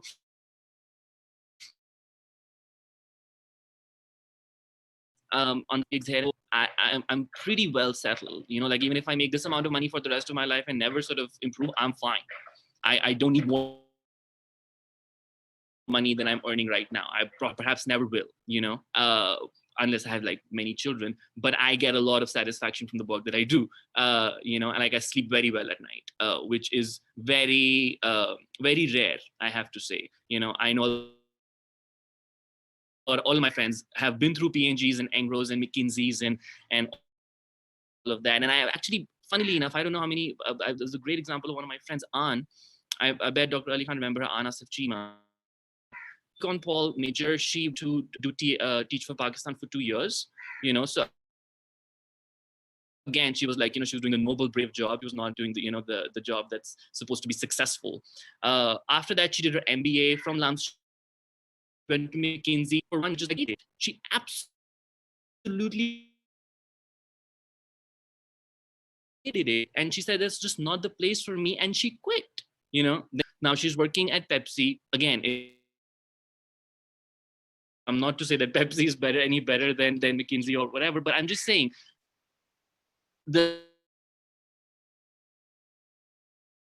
McKinsey was supposed to be this dream that, you know, like everybody else just needs to look up.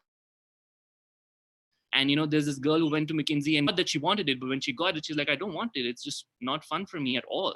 You know, I get paid good money, but it just has zero satisfaction.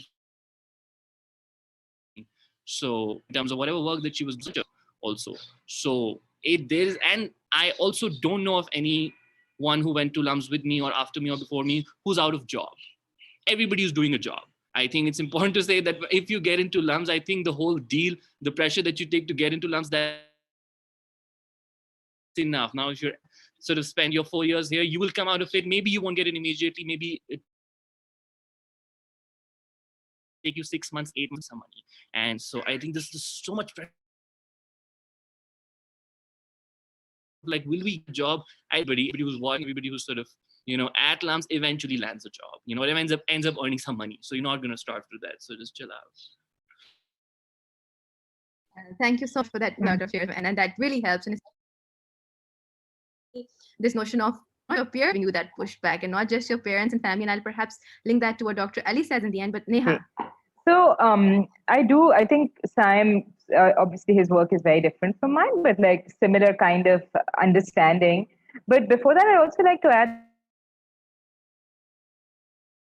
I think one thing that you're an undergrad is when you're thinking about, this notion of achieving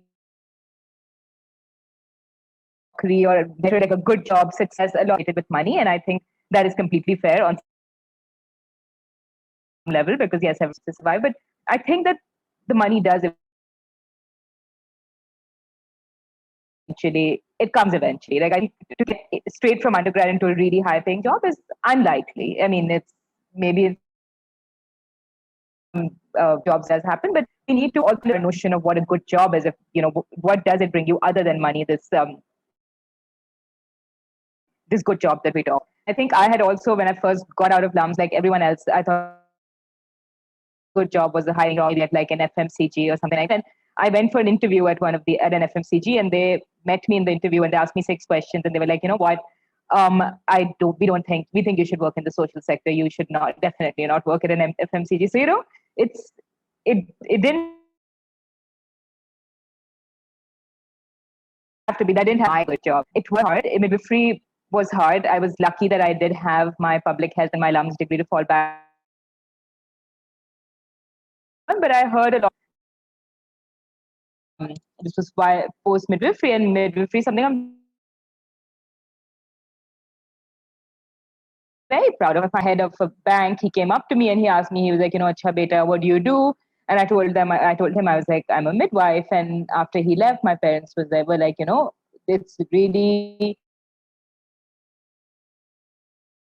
that you would have a LUMS degree, you went to Columbia and you told this man that you're a midwife. Like, that's the least exciting thing about you. And I was like, well, not to me. So, there's always that. Midwifery financially was initially very tough, because when you're working, it's sad that this is how human resources for health are. But when I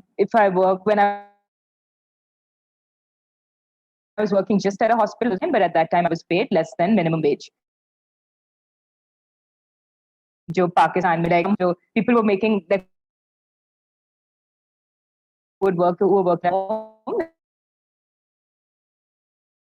They were making people of what I'm getting, and financially. But this is what I always tell my midwives as well. The midwives I work with, that will come from your work, and your worth will come from your outputs. And I think when people saw my output, they saw what I was doing, it all makes sense, right? Because midwifery is there, but it's a skill that I have, and now I'm transferred it into other things. And hospital that I work at, because I'm at a management position, I obviously make a lot more money now. So I think that there will be times in life where you will have to stick it out, and it's okay if you have the ability to put your happiness and your passion in front of that while, if you can afford to. Thank you.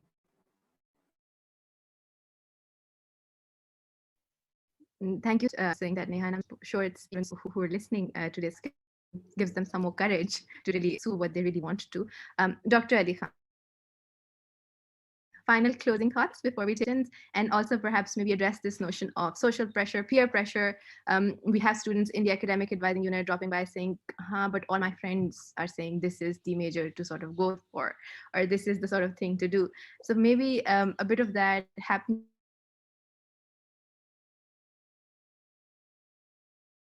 But perhaps on forums as well, right? It's kind of you're quite right that part of it I addressed in the fact, we build this self-confidence. And I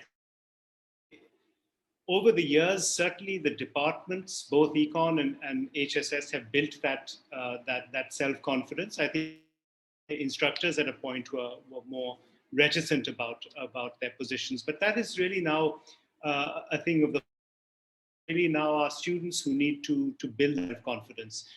I think honest about it and say that it won't always be easy because you're changing the perceptions of people. A lot of those who tell you that your major is no good are probably trying to hang on to their own idea of being in the best major. So always remember who is saying this to me. Because they're trying to hang on to this idea, and it's really an idea that has run its course now. I believe that we have an excellent school. We have the best teachers. We have the best researchers, and look at the alumni that you're producing. Where extreme alumni have achieved and what they continue to achieve. And therefore I say, look at it yourself. Make your own decision. Are these good teachers? Do they give you time? Do they go out of their way to help you out? And if other schools are doing that, by all means, okay, well, that school is equally good and they're giving me as good training. That is for you to decide. But I think, there comes a point where you say, I believe actually I'm better trained, and there's no reason to think otherwise. Nothing shows that other schools' graduates are getting better jobs or better pay or whatever. That really is a fallacy that is perpetuated by certain groups of people. So I think we need to move beyond that. I think also what has particularly come out in both what Neha and Saim have said is that, and what Farooq said is that, it's very important to remember this idea of satisfaction and fulfillment.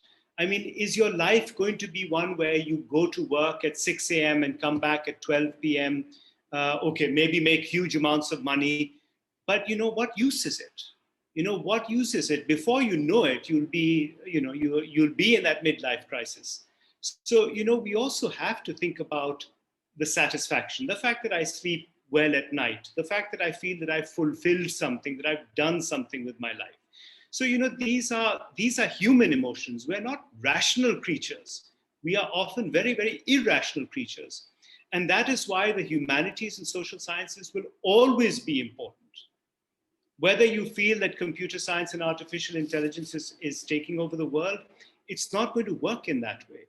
And so, I'm just going to read out a little section that I found on Google. Now, what could be a company that is more steeped in sort of computers and computer science and STEM?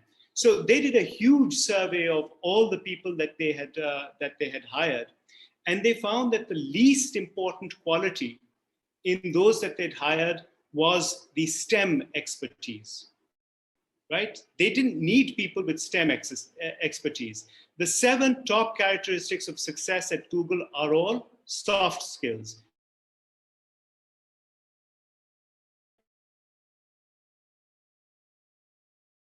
Being a good coach, listening well, hypercritical thinker, a problem solver, and being able to make connections across complex ideas. Now, those are traits more like what you get from an English major or an history major or econ or history or anthropology for that matter. So, I haven't made this up. I can give a document from Google. It's called Occident. These are what they're looking for. So, I think that's what we've got to keep in mind. And if we want to move a little bit away from jobs, just think about what are the major problems that face terrorism, climate. These are not issues that you're going to solve technologically. Look at COVID right now.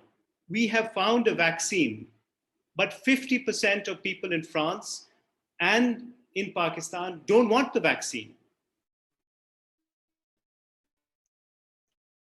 That is not technological problem that needs solved. That is a problem of perceptions and culture issues, right? So it's never and social sciences. Thank you so much.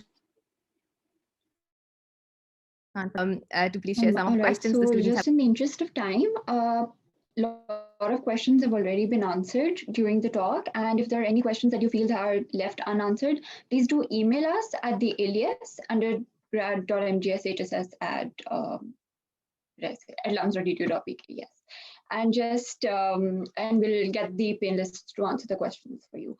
And also the attendees are very thankful to all of you for this talk. So let's just go to the first question. One of the esteemed panelists also talk about what steps to take to enter the journalism editor writing in English stream with an undergrad in LUMS. There seems to be a lack of schools that offer that as an academic discipline. उसमें I mean English के साथ आ रहा, we already have some of our people who, at that particular time they might not have majored in English. Mehreen Zara Malik है, वो हमारी student थी, I think वो icon वगैरह करती, बट लिटरेचर के उसने मेरे साथ 3-4 कोर्सेज लिए थे. सिरल में अल्मेडा जो है यू नो वो भी इकोनॉमिक्स या और चीजें कर रहा था, बट लिटरेचर के 3-4 कोर्सेज उसने लिए.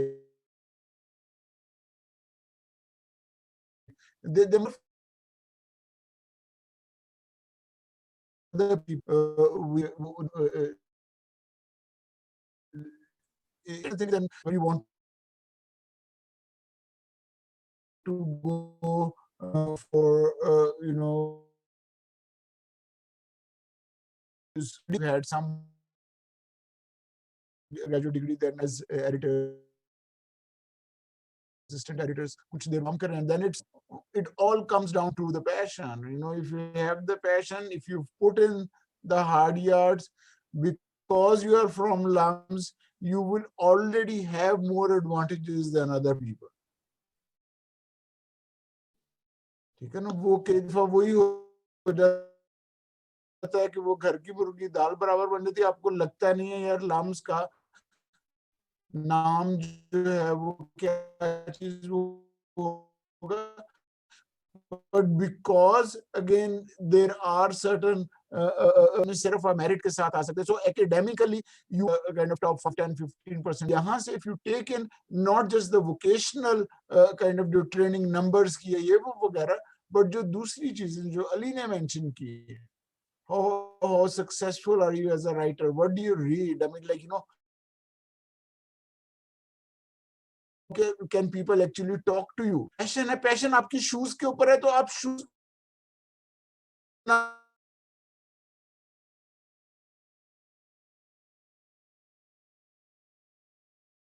I think undergrad आपको जॉब का सोचना ही नहीं चाहिए. You just concentrate on acquiring, and जिनको हम soft skill कहते हैं, soft not necessarily as weak, soft as in fluid, soft as in changeable, soft as in adaptability. वो skills जो हैं, focus on those. Job का as I said again, jobs अगर tough jobs करने, वो भी अगर आप थोड़ी देर 2 हफ्ते कर लेंगे, 2 महीने कर लेंगे, कुछ नहीं होना. I remember as an undergrad, I mean, okay, fine, I could ask my father for money, but हमने कहा, we were on scholarship, but you know, certain shortfall होती, तो हमने कहा, okay, fine, हम independent तो बन गए हैं, we are going to be financially independent. उसके लिए क्या किया? Food service में काम किया, घास काटना होता था वहां पे ग्राउंड्स में, वो काम किया, you know, कमरे साफ करने होते थे, वो किए, लाइब्रेरी में काम किया, बाथरूम्स साफ किए. वो सिर्फ हम नहीं कर रहे थे. There were people, I mean, again हमारे साथ तो आता है, सांप गाड़ी में आना उसने वो कर रहा था. HSN वाले लोग होते थे और जगह, वहां पे जाके सबने किया हुआ, वहां पे जाके हम कर सकते हैं. And for me, I think those are defining kind of moments as to what it is that you become. You realize people जो just because वो financially आपसे नीचे हैं, those are not, वो कुछ सफाई इधर करा, आप कहते हैं कि कैंपस बड़ा अच्छा है, खाना आपको अच्छा साफ मिल जाता. There are people doing these things.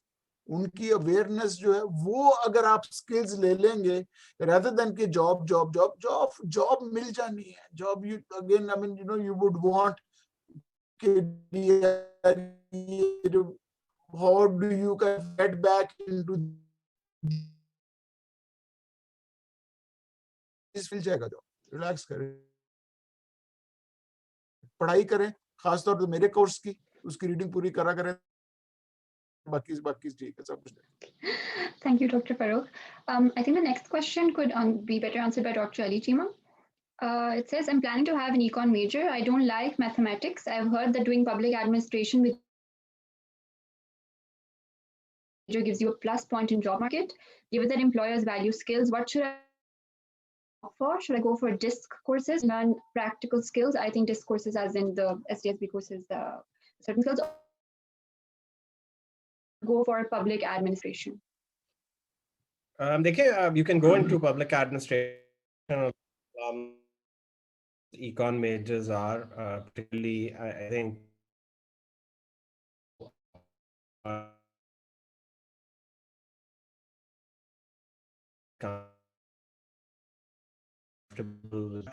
programs. So that also an option. You can also do development studies. That's also an option. Neha, public health would be agreed to his boarding, although it's not easy saying, but all jobs could be tough. So there's things that you can do. My own view is that unless you have intent towards like finance, take. But I think things like HR and these things, SDSP colleagues might not like it. I just think those are things you can sort of mug up at the graduate level. You don't really need to do those things at the postgrad, at an undergrad level. So it's much better to courses that allow you to think critically. There's a range of social science courses over there, history courses that allow you to analyze things. So those would be better skills to develop, because graduate degrees will in any case train you in the more kind of specialized disciplines. Just kind of one quick point on the earlier question, that look, in jobs, you also have to understand that there is a particular, jobs have their own kind of ladder. So, like average lawyer jo jayega, to like an average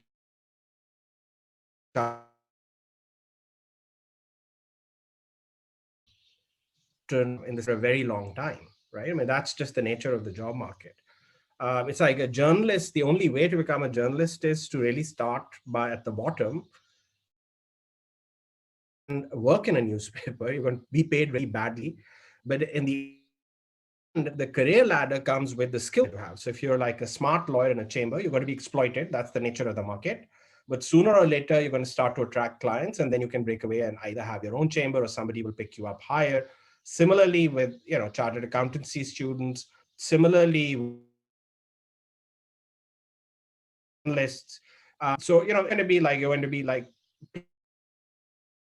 at a managerial position in these functions, because that is not the nature. It's like doctors. Doctors get massively exploited during house jobs till they do their specialization, and then they can climb it, right? So don't attribute that to the major. That's the nature of the job that you're choosing. You have to be very aware. But just kind of, this is for Ali, I think one thing that's coming out to me is that it'd be good to connect recently graduate alumni. We have Neha, I'm here, in fields where some advice about what the pathways are. Because I think that there is really a gap between perceptions and what are the actual pathways that are available. And the other is to give them career advice about what a career entails. I think I have just very vague ideas here. There's a question for Dr. Ali about what's your take on pursuing multiple interests versus specializing in one specific interest, a specialist versus probably like a jack of many trades or something? Yeah, no, I think like what everyone else here has said, I don't think that the undergraduate level is the time to start focusing too narrowly. And the way that our undergraduate is really, it allows you to really pursue a wide variety of interests. And I think that is the strength of the majors that we have. So, I think you will never get an opportunity to spend these 4 years doing such a diverse range of subjects. So I would really make most of it. Again, don't worry about the fact that, this is, if I specialize, I'll get a job. And if I'm a jack of all trades, I won't. I don't think that's the issue at all. So really, I think broad is good at the moment. Thank you. Also a broad question to everyone, because a lot of people have concerns about what they should say to parents. Dr. Farooq talked a little about it, but if there's any other advice from all of you, that would be great.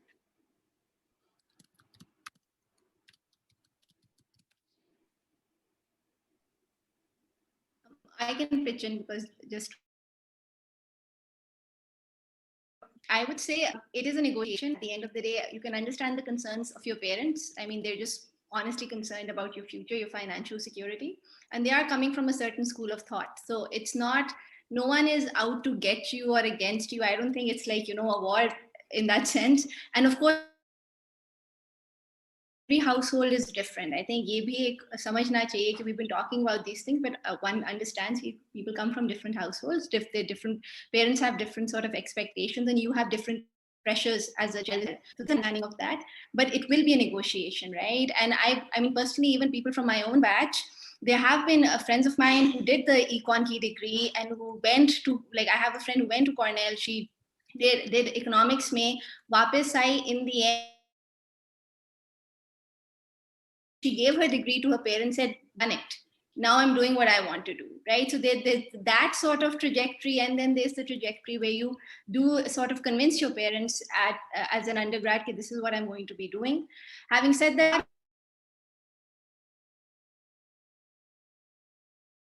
I mean, they're realizing there's certain decisions parents may not like, so you will have to sort of have that uncomfortable conversation. But there is no right answer, it's a negotiation, and sadly that is going to be much of your life with a lot of different people, not just, parents are just one. And just recognizing that they're not your enemy, they're not against you, they're just trying to do what they think is best for you given their experience. That's one way.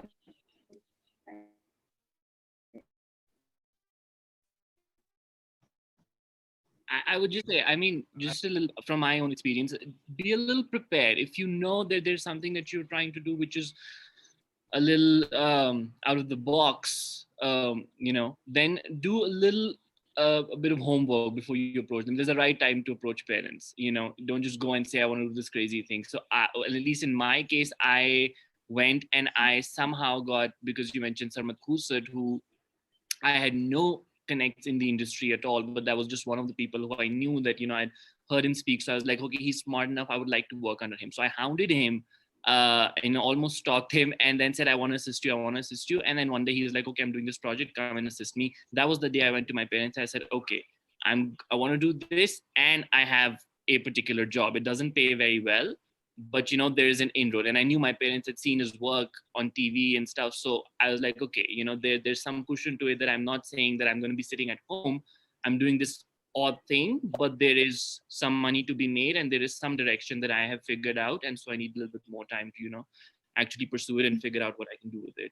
So don't, they sort of, throw a bomb on them. Just do a little bit of homework and find the right time to approach them. And I think if they're sensible, they would come around. Thank you, Saim. Just the last question in the interest of time, because there are some seniors also attending the talk, and they're a little concerned because they'll be graduating mid-pandemic in a shaky job market. So any advice to them would be great. I mean, it is going to be tough. There's no doubt. It's kind of a tough way to do it. So I would say, you should go in with a diverse portfolio. The tragic thing is, I think even the graduate market, the academic market is going to be tough, particularly if you're reliant on scholarships. So I would say think about diversification. Think about sort of options where you can have job options and at the same time apply for grad studies, whether you wanted to transition to jobs or otherwise, and work this out. But the good thing is the vaccine development has happened pretty fast.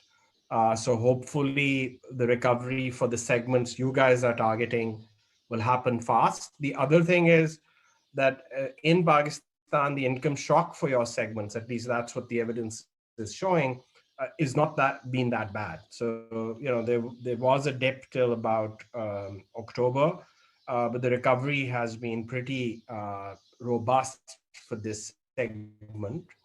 But so I think it may not be that bad in Pakistan, but still you should plan a diversification strategy.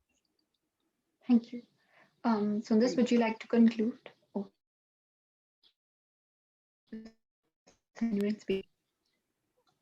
Because useful discussion. I hope the students have found it to be